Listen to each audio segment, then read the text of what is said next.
Welcome. My name is Pete, and this is the Irrigation Contractor Club podcast. Today I'm joined by Caleb Bain of Element Sprinkler Company out of Shawnee, Kansas. Caleb, thanks so much for joining me today. Yeah, thank you, Pete. Thanks for having me. Absolutely. So, can you start off by, can you just tell me a bit about your background, how you got started in the industry, and where you're at now? Sure. Yeah.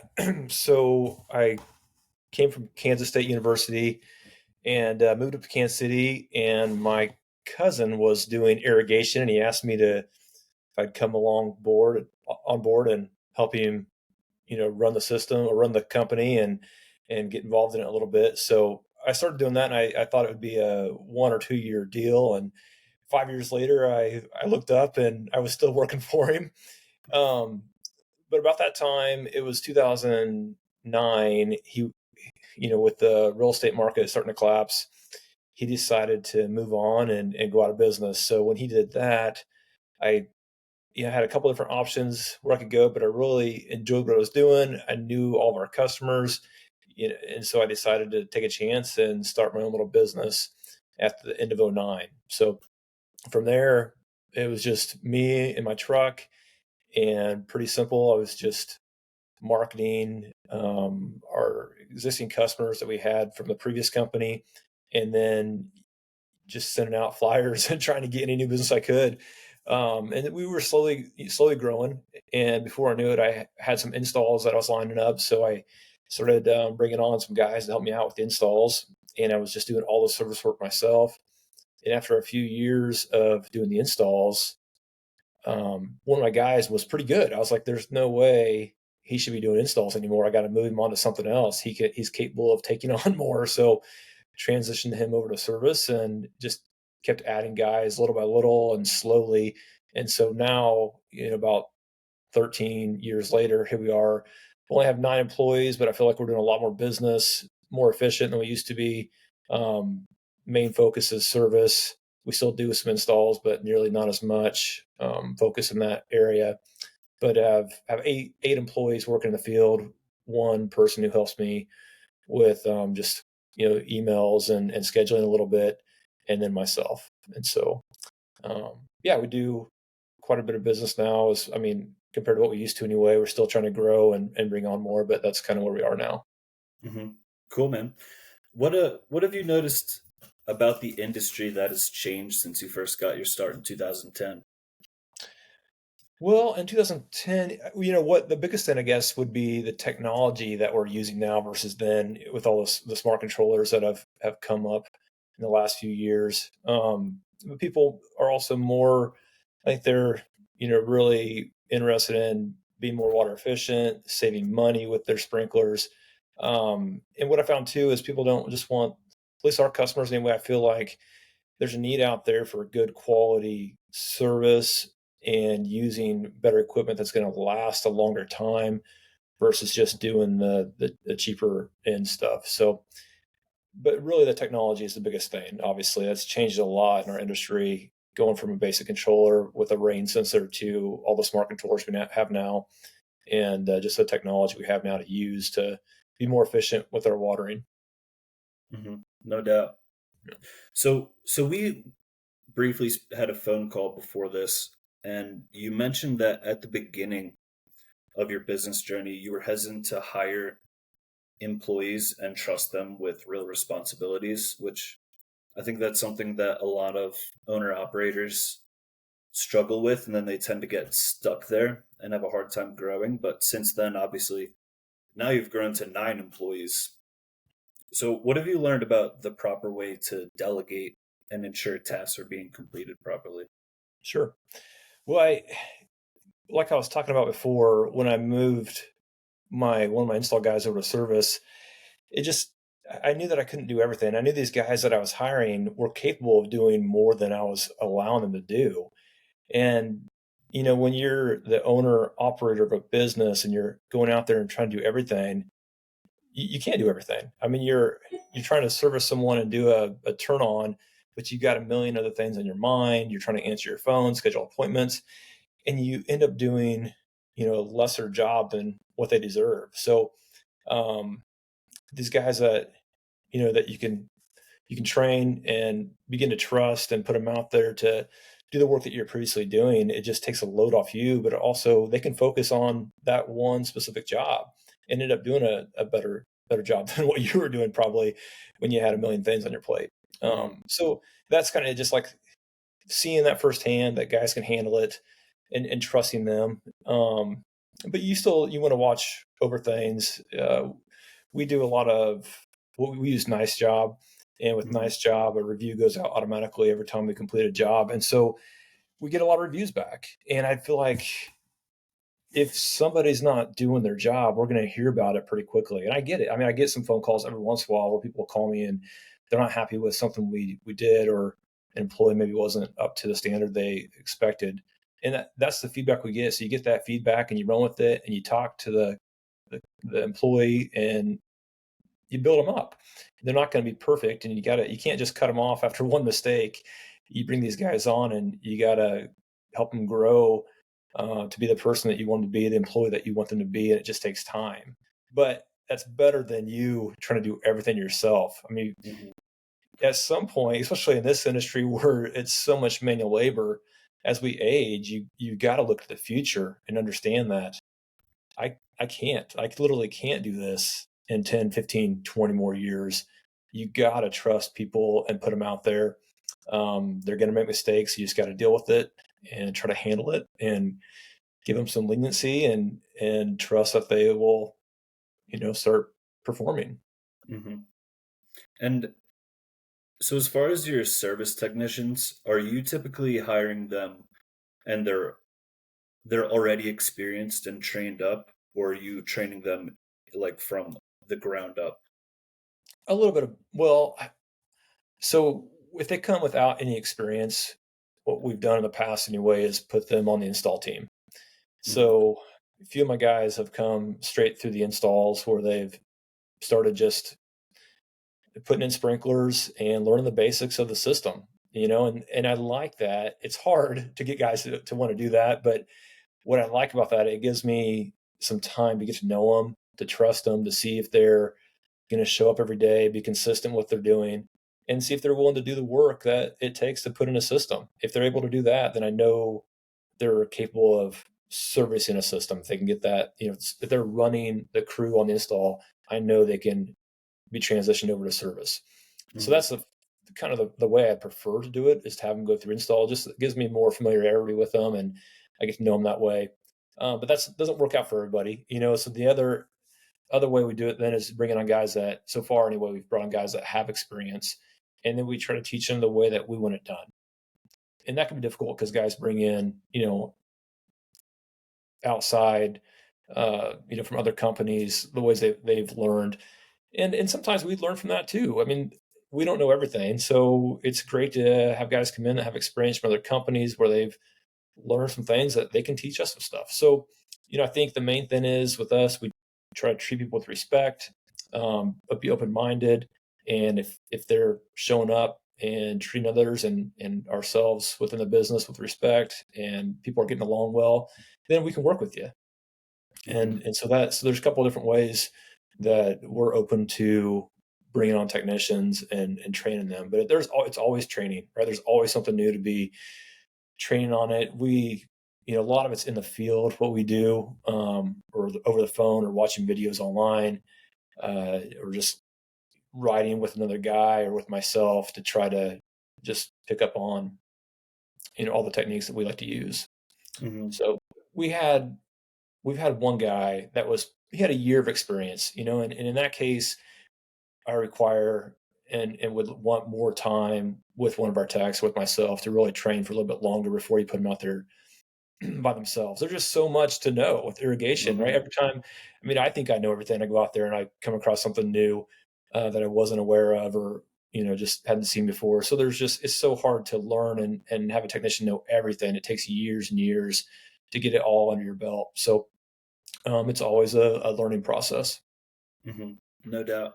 Yeah, I really like that. I really like the idea of starting people on install because it's like a low risk way to get people in the business because they're not as expensive as apprentices. Yeah. but then you don't have to fully trust them enough just yet to actually have them run their own service van.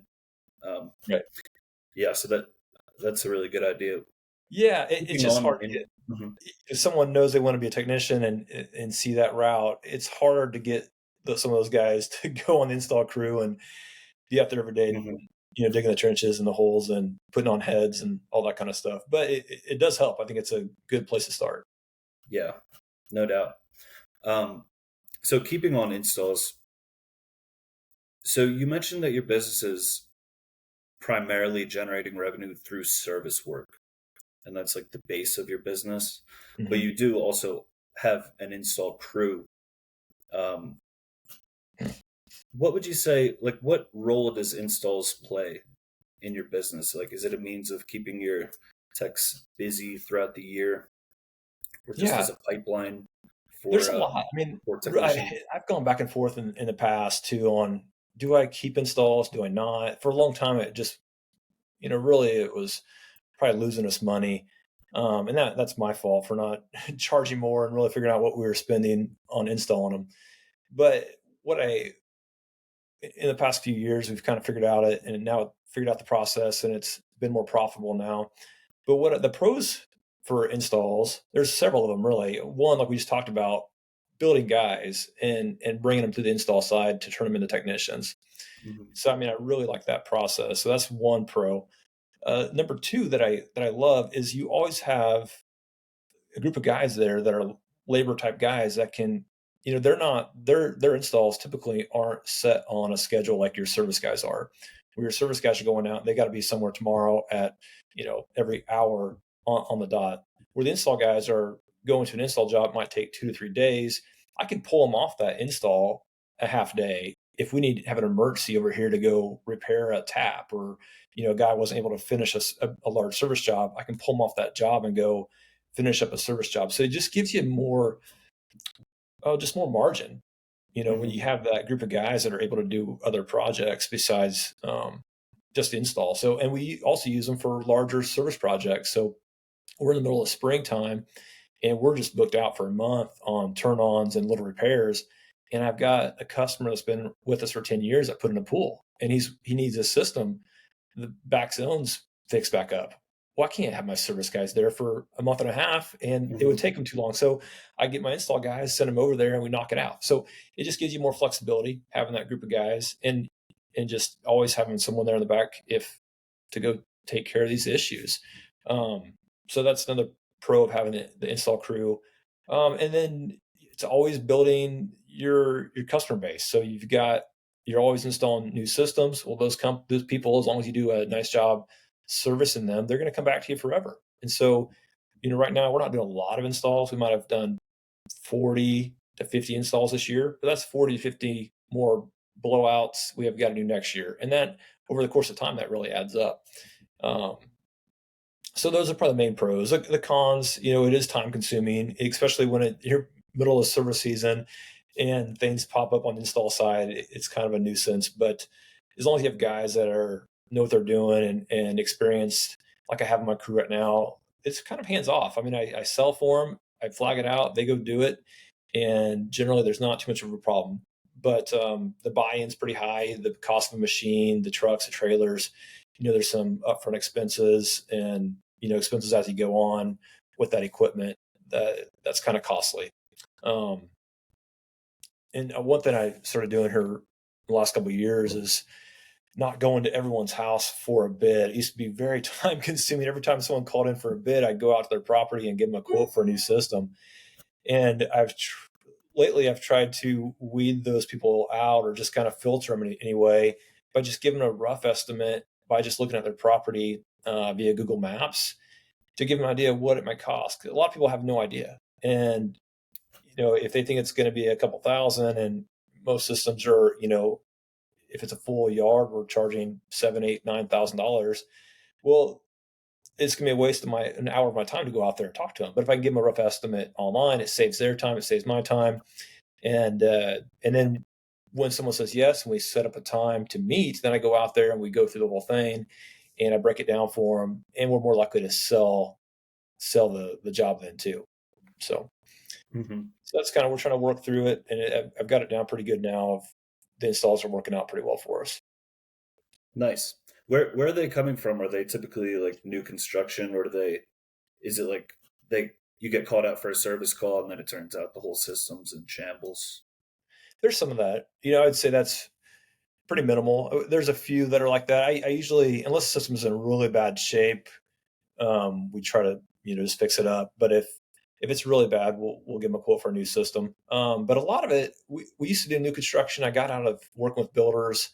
The builders were tough to deal with. I mean, they weren't tough to deal with as far as the people they are. It's just they demand a lot. And so when they want you there, they want you there now. And the way our installs work, we're usually booked out for a few months. And if I've got to push all those people back, it doesn't work out well. If the builder calls me and says, "Hey, I got 5 installs to do, and I need you here next month or next week," that's a lot of stress. And so I try to get rid of all those kind of things in my life that are causing me a lot of stress. I like to be in more control of our schedule and what we're doing. So all we do, we get the leads from a lot of Google searches. People will search us from Google and find us, or just e-neighbors, that kind of stuff, where they just hear about us pretty organically and will email or call us to get us to come out and do a quote for them. Hmm. Yeah, and I imagine working with builders, which is something that I'm not experienced with, but as I understand it, you have to wait a lot longer to get paid. Um, Yeah, it's usually a 30 to 60-day turnaround on getting paid. mhm. So I mean, it stinks. You're waiting a long time for money. You're usually doing it cheaper because they want it cheaper. And that was the problem. They want it done cheap. I didn't want to go low quality, and so we were still doing the same quality of a system. They wanted you out there right away, and then they wanted you out there when the sod was installed. And so just a lot of Right. demands, and where I'm used to, hey, this is where we can be here. If it works for you, great. If not, so be it. But the builders, you felt like you just owed them something for whatever reason. And so I just stopped doing it. Hmm. Gotcha. On as far as like waiting for payment and cash management in general, what tips do you have for other people that get cold weather like we do, on managing cash? Yeah, it's tough. It's really tough. Yeah, I try to keep my debt low. And so I don't want a lot of debt where I've got payments coming out all winter months. You just and then just focus on, when you're making good money in the spring and summer and fall, you gotta cash it away. So you really got to understand what you got going out, and then save enough through the good months to make it through the rough months, and then decrease your debt load so you don't have a lot of payments, or that money is just getting sucked out all winter long. Um, Mhm. so it's difficult, but it's you just have to budget really well over the good months to get to the tougher ones. So, Mhm. and I think we might touch on this later on, but the service plans is what we use too to get our cash flow going a little bit more in the winter. So we started sending out our service plan offers in the first part of February.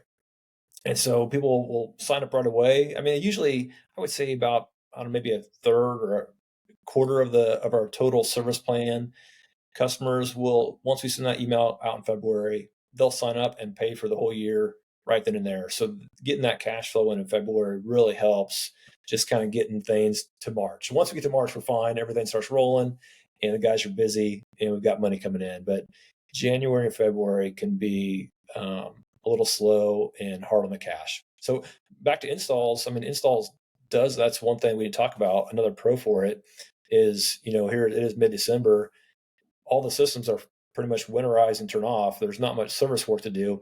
So everyone's doing installs right now. We've got probably 6 more installs to do this winter, which isn't a ton, but it'll keep us busy until Christmas, and then maybe a little bit in January and February just to get a little bit of money in for those couple months. So, Mhm. but yeah, the service plan has been great. Just it's hard when you're winterizing systems because you feel like you're doing it for free because you were paid for it in March. But it's nice to get the money in February and March, just to help with cash flow. Yeah. Yeah, no doubt. Yeah, let's stick on service plans because that's huge, Yeah. and it seems like that's like I don't know if that's a recent thing, but it seems like it's really gaining popularity in recent years. Can you just speak to how implementing them have helped shape your business? Sure, we've done it. I think I've offered it from day one. Oh, really? Yeah, for the last at least for the last 10 years, I've offered it. Now, I wouldn't offer it to everybody in the past Hmm. because I was concerned about getting too many people paying up front and then not have Hmm. enough money at the end of the year in the fall to have enough money coming in. But now we offer it to everybody, and so we have three different levels of plans. One's a basic plan that covers your turn on and winterization. The other plan includes those two services plus a summer check, and then the third plan includes a fourth check in the fall. And so, I mean, most people will sign up for the basic plan, but quite a few people sign up for the other two plans that had mid-season checks. We Hmm. offer some discounts with those two. If you're on we call them silver and gold plan, you get a 10% discount off of any repair throughout the system or throughout the year. But people jump on that. And what's nice about it is, yeah, you're getting the money up front for the spring for in the spring, but then come summertime when you get a little slow in August, now you can schedule all these mid-season checks where you're going out to a house you've already been paid for, and it's a good time to look for repairs or upgrades. And so when you're out there, you just got to be good about looking for something that needs to be done and bring it to the homeowner's attention and try to sell the work so you can do it, in August when you're a little bit slow. Hmm. Yeah. So it's been great. I mean, it just really helps. When we didn't have the mid-season plan, or very many anyway, we would come through a lot of lulls in the season in August and early September where I was trying to find work for the guys, putting them on the install crew, doing whatever because it just got a little slow. But now we've got enough mid-season checks that we're doing that we really stay busy all the way through August and September with on the service end. So it's been good. Hmm. Yeah. There. Yeah. How do you So manage how many service plans you can sell, given like, how do you know how many you can fulfill? well, I don't really worry about that. It's a good question. I haven't worried about that yet. Maybe it's going to be a concern now going forward. But honestly, I feel like most of the people that sign up for our service plans are people that we are already servicing. Hmm. So, if we did 1,000 turn-ons this year, I don't think we're going to sell 1,500 service plans next year. It's going to be somewhere around 1,000 or less. So, if we were able to service the 1,000 systems last year, I'm confident we'll be able to take care of all the service plan members next year if they all sign up for it. Hmm. Um, so yeah, that isn't a concern necessarily. But one thing I will tell you, I was going to talk to you about is the service plan, and what I like about it is you kind of capture that money up front, where for the winterization, because winterizations, everybody's going out there renting a compressor and doing the blowouts and throwing out a cheap price, or maybe the neighbor's getting it done and it's cold out. And so instead of that guy using this one-off person, he's locked in. You're locked into the service plan, already paid for it, and so it really it allows you to just kind of keep everything in house and not have anybody running off on you. Yeah, I can't think of a better way to like protect your existing customer base, huh? Yeah, no, they love it. They really do. And then offering them some discounts too. The 10% discount we offer is good. I mean, they're more likely, they feel like it's a big savings, and it is some savings, but if we're out there already doing a mid-season check and we got to knock 10% off the repair, it's well worth it. Hmm. Yep. And then as far as the pricing for the service plans, do you have like a set increase year over year? Like, does it increase say about like 3 or 5% every year to account for inflation, or do the people just lock in whatever rate they buy in initially? No, yeah, I change it every year. And so every year it ends. So I always have people are asking me, I just had a call today, actually. Here it is December, and someone's asking me for a service plan.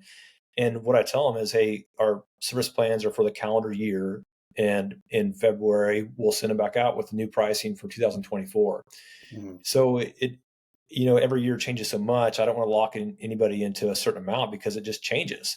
You know, our business changes. We have more expenses than we used to, and so the price of our services have to change too. So every year it's been increasing, not a lot, but it does increase a fair amount. But yeah, I kind of look over the winter of what we need and what these service plans need to be set at, what our turn-ons are going to be set at. I usually discount the service plans a little bit, so not only are they getting a discounted rate on the repairs, but I give them a discounted rate with a package deal. So if they're doing a turn on of winterization individually, the service plan is going to be a better deal. So Mhm. I usually figure out what we're going to charge for a turn on and winterization, and then I figure out what our service plan is going to be, and it's usually a $5 or $10 discount off that overall price for the service plan. Got it. So you pay your service technicians. They get paid a salary and commission. Is that right? Yeah. Yes. So how does do they get a piece of like, is the commission based on the repairs only, or is like the appointment itself that's included in the service plan, is that somehow factored in as well? So the commission is mainly off of repairs. So Mhm. them going out to a house that's pre-scheduled to do a turn on, we typically don't commission them for that job. But when they're out there and they see some work that needs to be done, we will give them commission for that. So the easiest one is a sprinkler replacement. You've got a head that's leaking a little bit. If they're willing to talk to the customer and let them know about the sprinkler and do the work right then and there, then that's when they get commission. So it's just to incentivize them on doing that little extra work. It's usually, Mhm. it's one of those things where I've noticed it myself, and this is why I started doing this. Is I'd be at a house and maybe I look at a sprinkler and it needs to be moved a couple of feet, and it's like, well, I'm in a rush, next time, and that's Mhm. what I'm trying to avoid. I want the guys to have a reason, and if I'm doing that, then my guys for sure are right. And so I want them to have a reason to take the time to move that sprinkler a little bit, replace the head, replace the valve, whatever it is, and make a little bit of money on top of it. So it's been great. The guys love it. They're making a lot more money this year over last year as far as making commissions. We just started this commission thing really about 2 years ago, so it's been a great benefit for them, um, and just helping them learn how to sell the work and just look for things that really the customer wants done, and they're looking for someone to take care of their system and let them know what needs to happen versus just flipping the water on and saying, yeah, it looks good. Really go through it and see where it can be where it can be more efficient and work properly and have better coverage and help them get to that point. Mhm. No doubt. Is there anywhere else outside of repair commissions for service technicians that you use, like a bonus or performance pay commission type incentivization, like whether it be for reviews or something specifically to the CSR install crew? Yeah. So for review, we do a commission for reviews. So every 5-star review they get back, they get a $5 bonus. So that kind of just works in with their commission. I do their commission every week and figure out what repairs. Every repair has a different level of commission, and so I just work that all up on which repairs they've done, how many 5 stars reviews they've received, and then work out their commission from there. We don't have anything set up with install crew as for install or for commission. They're still working just on basic hourly Hmm. jobs. I will, every once in a while, if they've done a nice job, I'll help them out with some way, a gift card or a little bit extra cash. But for the most part, it's just the service guys that we're focused on right now is with the commission. So, Hmm. like I said, it's fairly new that we're doing this. So as we get better control of how we're watching this and how we're um, and just kind of figuring out the numbers on it, then I might find a way to offer this to install guys too, because it's been a great benefit for the service guys, and I can see they're bought into it. So I'd like to provide that for everyone. Hmm. Have you noticed a significant increase in the average ticket since you've implemented that? Yeah, it's gone up quite a bit. I don't have an exact number for you, but I just know um, probably about $300 per day. I would say in service revenue per tech. It's gone up, so pretty good That's size jump. huge. It's like a minimum where it's like if you're not hitting this threshold consistently, then that's like a red flag. Well, and it's tough too because you get it's tough to say that exactly. It's almost in seasons, right? So if you have Hmm. spring, I mean, in Kansas City, I feel like for our company, each tech should be around $1,000 minimum. Hmm. And if they're hitting 1,500, they're doing really well. Hmm. Summertime, it changes. I mean, your projects change. You're not going to so many houses. A lot of times, you're doing a little bit bigger projects. Sometimes they're going together, two guys on a certain job to do a little bit larger job. there's not as many one-off jobs like we're doing in the springtime. So I can see there's some days probably where you're at $800 or maybe even $700 per day, but typically we like to see it around 1,000. And then fall for the winterizations, we usually a little over $1,000 per day per tech on winterizations also. Got it. And what is let's say during startup season, like April, May, June, where are most of your repairs coming from? Are they like, is it mostly copper work? Is it moving heads, like poly repairs or PVC? It's a little bit of all that. I would say the least is probably copper repairs. A lot of guys around here are using PVC above ground. Mm, And so, but if it's above ground and it wasn't winterized correctly, that's a easy repair, just fixing the PVC pipe. But a lot of it's just, backflows that are pressure vacuum breakers that are leaking, um, getting in there and replacing maybe a double check backflow that's buried in soil and it's rusted out. A lot of rotor heads that are leaking, you got a leaky rotor. It's an easy fix. Moving sprinklers. It's all above. It's just the mhm. valves, leaky valves not closing correctly. There's just a ton of stuff. I feel like you go to a house, you can find a million things that the last guy might have just skipped over because the backflow's a big one. If the backflow's in the ground and the handle's rusted, but you can kind of get it off and it's good enough, that needs to be. What if it's an emergency? You need to be able to get out there. The homeowner needs to be able to get out there, turn the water off easily without grabbing channel locks and trying to get that valve to turn. So, it's the little things like that you can show the customer, bring it to their attention, and they're more than likely will want to do it. I think it's just being Yeah. detailed and just even if it's something little, I just bring it to their attention, let them know. And I always feel like selling, we're not pushing anything on anyone. Just show them what's wrong, let them know what you think is best, and see if they want it. If they want it, great. If not, it's okay, and we'll move on. So you Hmm. just got to offer it. Yeah, no doubt. It seems like it's just a matter of giving as many options as possible and being able to communicate what's going on effectively. Do you do Yeah. any sort of training with your technicians on how to communicate with customers, like on say a weekly basis, or is that more of just like during like initially before they get in the van? Is that a like a topic of discussion? We always talk about it a little bit. Like all my technicians, there's one technician that's fairly new. A couple of them have been with me for one 10, probably 12 years now. One's 7 years, another one's 5. And so we've gone over a lot of this, and it's just kind Hmm. of a daily thing, talking to them and just reminding them that, hey, we're here for the homeowner. We're here to service them, and it's their property. We want to treat them with respect. Um, and I always let them know, hey, anymore, people are always watching us and ready to give us a review or a negative review anytime. So just kind of be careful on how we're how we're talking, how we're communicating, showing up on time. Make sure you're send a message if you're running a little bit late. I'm always trying to speak to them on and just treat people with respect. Treat them how you'd want to be treated, and things will work out. And if you make a mistake, own up to it and just talk to them. It's Hmm. that's the main thing. People just want to be just made aware and be a just let them know what's going on. Hmm. Don't leave them in the dark.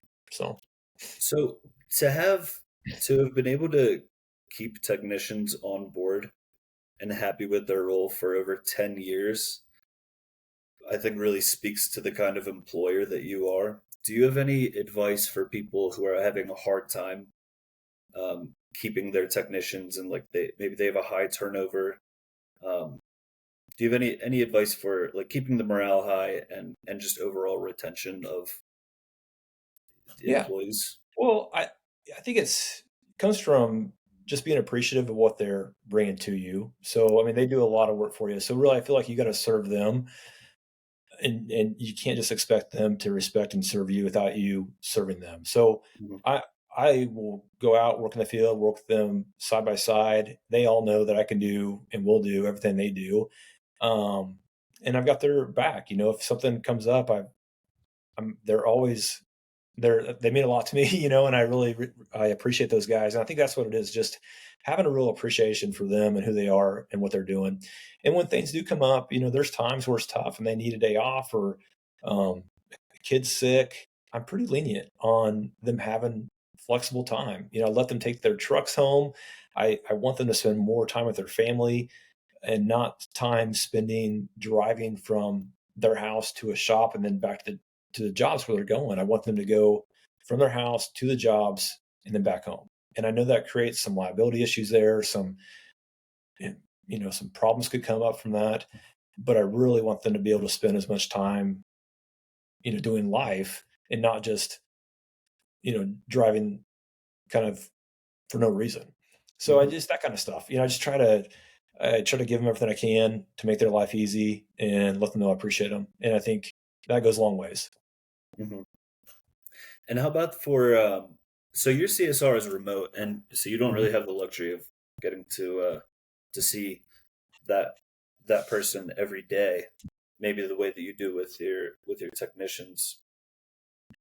Can you speak on like what's the pros and cons of having a remote CSR, and what guidance do you provide that person with to be effective, and what is your communication like? Like, is that a daily thing? Is that like every 3 hours you guys are in communication, or is that like every week it's sort of like a checkup? Yeah, no, it's so this kind of came. Yeah, I was trying to figure out what I was going to do, so I needed some help.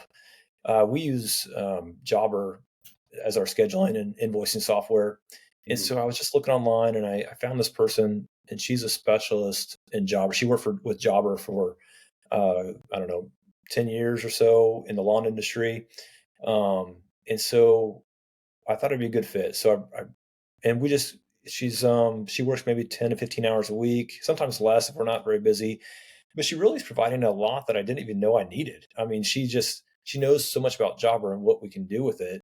I wasn't using it correctly. And so to bring someone on that's more knowledgeable than I am has been a blessing. It's been awesome.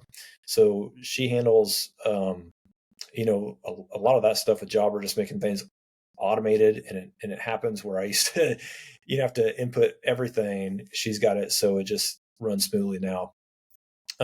She does a little bit of our scheduling for the service plan. She automatically schedules all that using maps through Jobber. So she's just doing things and saving me a ton of time. She does it in an hour that took me weeks to do. So she's been a great addition. As far as communication, we don't have a. I mean, we're really busy. We might talk, um, you know, once or twice a week, but it's just emails or text messages here and there. She's just asking if there's anything I need to do, or hey, let me know about something that's going on. But she handles when our appointments or requests come in. She'll schedule them if she sees them first, or if I get them first, I'll schedule them. But it is the negative, I guess, would be the communication. Like I need to communicate with someone in person. I feel like to really train them on how things I would like to see things done. I really need someone now to handle more of my emails, and I'm not sure having someone that's not local. Uh, I don't know, not sure how well that would work for me. Hmm. Um, Training it for me, it needs to be in person so we can communicate a little more. So what she's doing for us is great. It's fairly minimal. She really kind of runs the show on what she's doing there, and tells me what she's doing a lot of times, and it works out great. So there's not a daily communication too much on that, and I'm not really directing her so far on what I want. She's just kind of taking things as they come in automatically. Hmm. So Got it. So are you typically the one that's fielding calls when she's not on the clock? yeah, so our she doesn't answer any phones for us. So the what I've done with our phone calls is I'm pushing people to our website. Mm. So when people call me, our voicemail, it says, "Hey," in effect of go to our website and fill out a request form. And if they then I say, or leave a message and we'll call you back. But that has cut down our phone messages probably 80 or 90%. I just used to get phone calls and voicemails all the time, and I would spend hours returning phone calls. And now majority of those people will go to our website fill out a request form where they can enter all their information and it is automatically uploaded into Jobber. And then we can see who they are, what they're asking for, and we can schedule it without talking to them. And so she can do that, or I can do that in the middle of the night when I'm working, and it doesn't have to be during hours when I need to make a phone call. So it's worked out great for everybody. And I think that everyone's getting used to it too. They're just calling me less. They're just going on there automatically and filling out a request form instead of making a phone call. Hmm. So it's been a win-win. Yeah, nice. What is your role like on the day to day outside of just like big picture strategy and decision making? I think you mentioned that you do install sales. Is that right? Yeah, I do install sales. I This past year I was doing a little bit of, still doing a little bit of service work, but mainly just managing the service guys and making sure the install guys are, if they need anything, I can be there for them to assist them in any way. But a Hmm. lot of it is, when we're busy, there's a ton of emails coming in. Um, you know, so there's a lot of it's scheduling stuff I probably should not be doing. I'm still doing scheduling appointments and, setting up install appointments for estimates, and still going out and doing a few of those. But like I said, that's cut way down from what it used to be. I used to do half my day was just doing estimates for installs. Now I might do, a few a week. But when we Hmm. do them, we're actually selling them. So, but a lot of my day to day stuff, and like I said, I probably still do a couple turn ons a day, a couple little service jobs, just because I feel like I needed to be out there just to keep up with the demand. Hmm. So looking forward in next year, I'm hoping to get out of that role completely so I can just help my guys better. If they have questions or just need a little assistance or training or hiring, I really need to focus on bringing more people in and training them on the job and getting them out there. So trying to refocus myself in a different part of the business and not be out in the field so much working with the customers, because I know there's, like I said before, my guys are capable of taking care of it. I just got to let them do it, and I need to bring on more people to keep doing that job. Hmm. How about inventory? How do you handle inventory, or do the techs go to the vendors on their own? Yeah, the techs go to the vendors on their own. So we've got several in town where we've accounts and and so they go straight there and get the inventory themselves for what they need for that day. Or typically it's for a week. I'll let them load up some stuff so they're not, short stocked in their trucks when they get out to a property. So inventory is one of those things I don't have a great handle on. As we grow, I need to figure out a new way of handling that because I can see where that can get out of control and you can lose some, definitely lose some money with parts kind of floating around out there. So Mhm. as of right now, we just go right to uh, the distributor and buy straight from them. I guess that must be nice for at least not you'll never have all of your cash tied up in inventory, so that's Yeah, nice. yeah, for What sure. how much cash do you think what's a safe amount of cash to have at any given time? Is that like a function of next month's like or say like X amount of months total expenses or like cost of goods sold or only only fixed expenses over X amount of months? I mean, I would say with a seasonal business, I would say probably 6 months at least. Full, like Yeah, all I mean, total? cover all expenses. Um, and that's gonna be difficult to do, but you're gonna be coming up on two or three where cash is gonna be bleeding in the winter months. So you got to have more than at least that amount to get through the winter, and then you hate to be strapped for cash. So anything you can save up, so you got a little bit more cushion if something goes wrong, you need to buy a truck or need to hire another employee. You feel comfortable enough to do so. If you're down to the last dollar and you really need to hire a guy, but you feel like you don't have the money to afford him, then you might not pull the trigger. Well, we both know once you hire a guy and put him out there, he's going to make more money for you. But it's just when you're strapped with cash, it's just you're gonna have a hard time making those decisions and feel comfortable with it. Hmm. For sure. Yeah. I meant to ask you this while we were while we were talking about average tickets and incentivized pay, but I really want to touch on this, and that's so you switched from time and materials pricing to flat rate pricing for Mhm. your service calls. Can you speak to how that change has impacted your business? Sure. Yeah, it's been great, really. It was difficult to get started. There's a lot that goes into it. Hmm. I mean, you really think about it. There's so many different jobs that are out there that you do when you do repair, and so you really have to list it out for a certain price for every single repair that's out there. And so rebuilding a valve, replacing a valve, trenching, all I mean, replacing a head, replacing a spray head, replacing an MP nozzle. There's just everything you can think of. You gotta have a price for it. So it's very time consuming to put it all Hmm. together. And there's still things we miss. I just added one to our service list here recently that I just added. So it's just one of those things that is very time consuming, but it's well worth it. So what I feel like when we're hourly, I just feel like we couldn't charge the amount that we needed to charge because I thought the people wouldn't want to pay it. If I told them we were charging $150 an hour, they would laugh at me and call somebody else, right? But I feel like if I sent one of my guys out there that's been with me for 12 years and I'm charging the same price that another company's charging for a guy that's been doing it for 1 year, we can do it for 30 minutes. He's going to take 2 hours. Why do Hmm. I charge the same amount of money? It doesn't make any sense. And so this way, it's hey, we're kind of eh, you know we're charging a fair amount, but it's what's fair to us, and I think it's a good price for the customer. And you can also give them better quotes. So instead of saying, "Well, it's time materials," they have no idea what that's going to take. You can look at it's a valve replacement. I can tell you what it's going to cost. This is our set amount.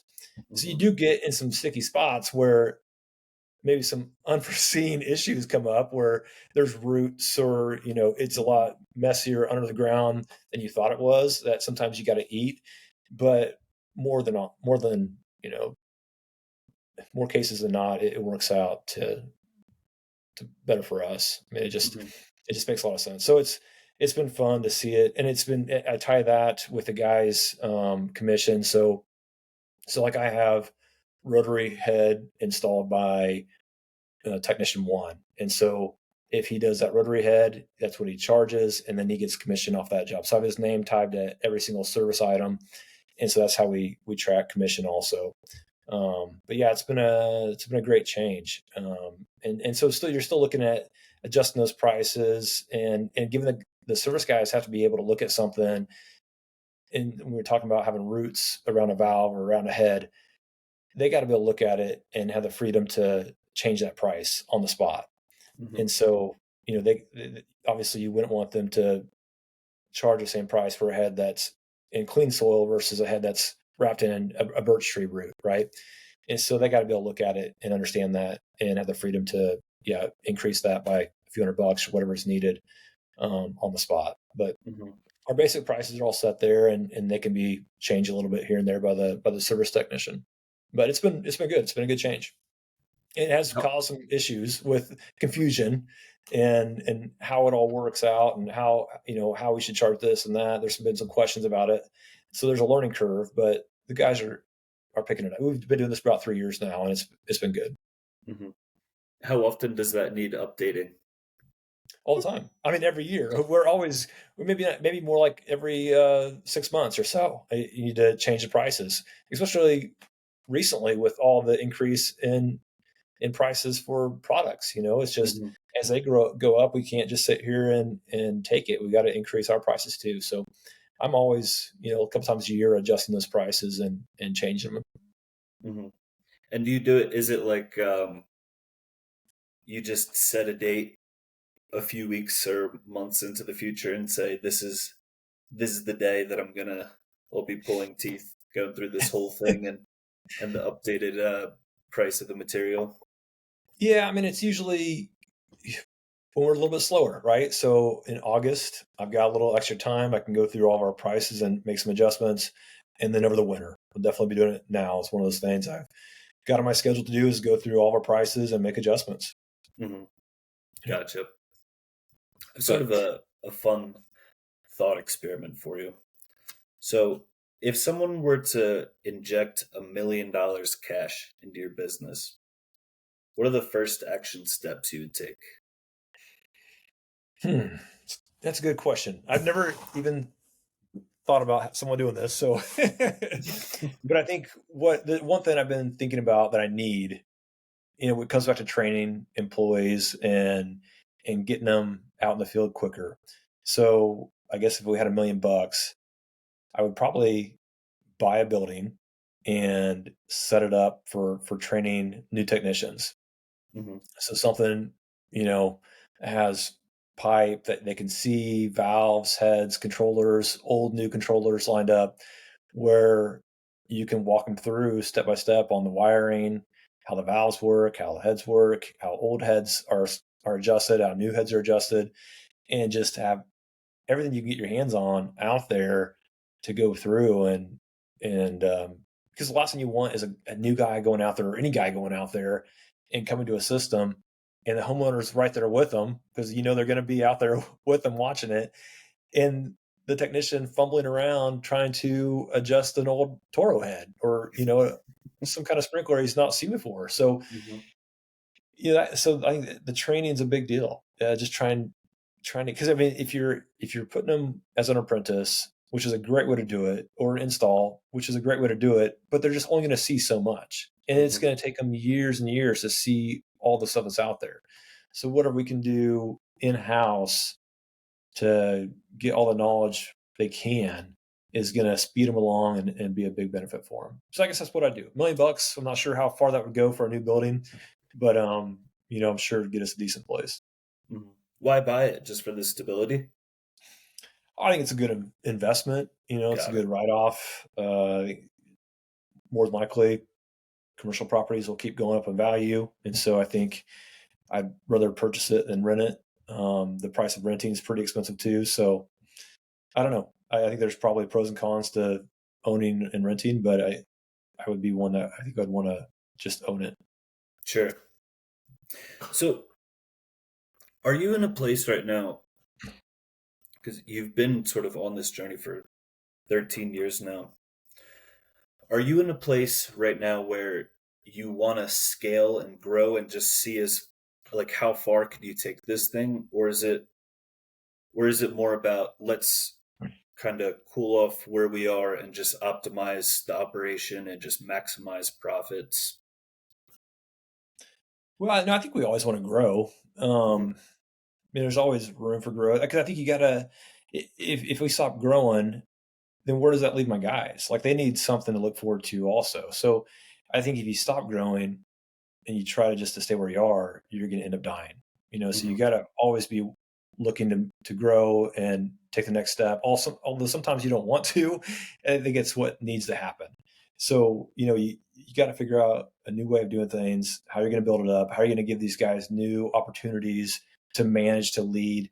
And so yeah, I see this as, I don't know how fast we're going to scale, but we're definitely going to grow. And we're going to bring on new people, or we're going to try new things, and we're going to see where it goes. It's going to be slow, and try to be methodical about it. But that's what we're going to do. Hmm. Where do you hope to be in another 13 years, whether it be employee count or revenue or bottom line?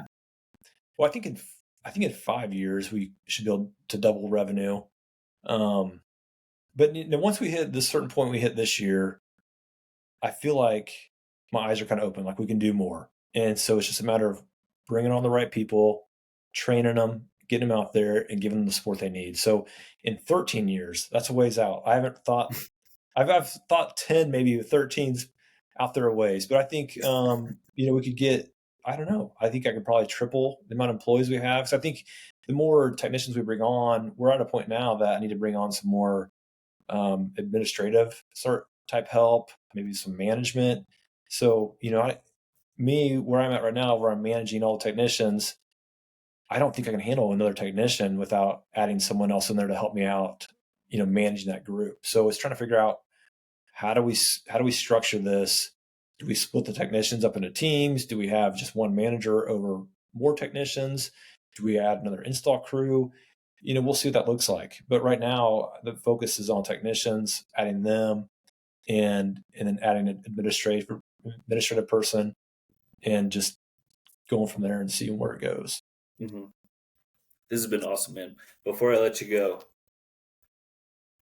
what books, podcasts, or websites have you got game-changing information from? Yeah. So a couple years ago, I read the book Traction, and that was a good book, just a business book. And sometimes when I was reading it, I felt like it was for a bigger business than what I was, but there was a lot of good things in there, and a lot of it is a lot to take in, a lot to do. But anyone in business, I feel like they should read it, and it gives you some structure, some ideas of steps to take, things you should be looking for. And so that was a good book. Definitely read that. Next one I just read recently was called Buy Back Your Time, and that was a great book. It's about not doing the things that someone else can do for you, and so his thing is about 5% of what we do actually is what we should be doing. That brings in the money and makes us happy. And the 95% is stuff we could hire someone for. And so he does a nice job of breaking it out and step by step of how do you do this? What can you afford? How do I hire this person? Or how do I hire these people? And where do you go from there? And it's not about retiring or stepping back and not doing anything. It's about going in more into what you're good at, what you want to do, what brings you back the most money. And so that was a good book. But as far as podcasts, I watched a lot of YouTube videos. Like Ed Milet, Tony Robbins. Those two guys are just big into business, big into like positive thinking, leadership, development. Just I like putting things in my head that just are gonna, make me want to strive for more, want to do better. So those two guys are awesome at that. And then Craig Groeschel, who's a pastor and has a bunch of churches called Life Church. He has a leadership podcast, really good, and just what he has to say is good too. Just about building people up and how to run a team. So Awesome, I man. listen to something daily. It's always you got to bring something daily in your mind just to keep moving in the right direction. Hmm. Man, there's a lot of really valuable information here. I can't thank you enough for making the time to come on here and sharing all that you did. I really appreciate it. Yeah, Pete, thank you. Appreciate you letting me come on and talk a little bit. It was a lot of fun. Absolutely. All right. All right, take care. We should do this again. Take Sounds care. good. We'll do. Thanks, Pete.